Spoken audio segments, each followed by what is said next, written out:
भुईबावडा घाटात शनिवारी रात्री 9:30च्या सुमारास दरड कोसळली, ज्यामुळे खारेपाटण गगनबावडा मार्गावरील वाहतूक ठप्प झाली होती. सार्वजनिक बांधकाम विभागानं तातडीने जेसीबीच्या सहाय्यानं दरड हटवून एकेरी वाहतूक सुरू केली होती.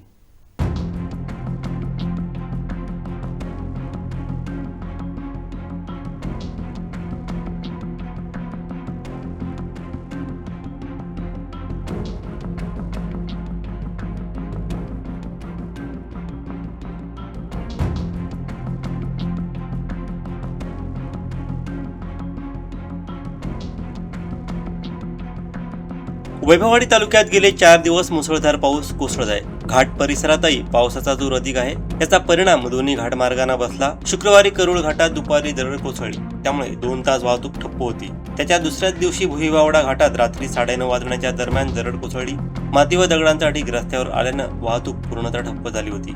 काही वाहनं घाटमार्गात अडकली होती. या घटनेची माहिती मिळताच सार्वजनिक बांधकाम विभागाच्या वतीने तात्काळ जेसीबी पाठवून दरड हटवली. एकेरी वाहतूक सुरू केली. घाटमार्गात अडकलेली वाहनं मार्गस्थ केली.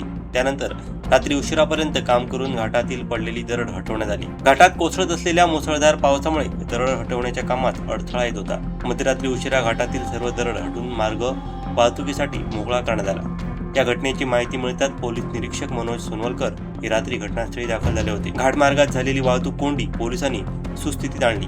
या घटनेची तात्काळ दखल पालकमंत्री नितेश राणेंनी घेतली. त्यांनी प्रशासनाला याबाबत सूचना दिल्या. तसंच त्यांच्या संपर्कात राहून येथील परिस्थितीचा आढावा घेत होते.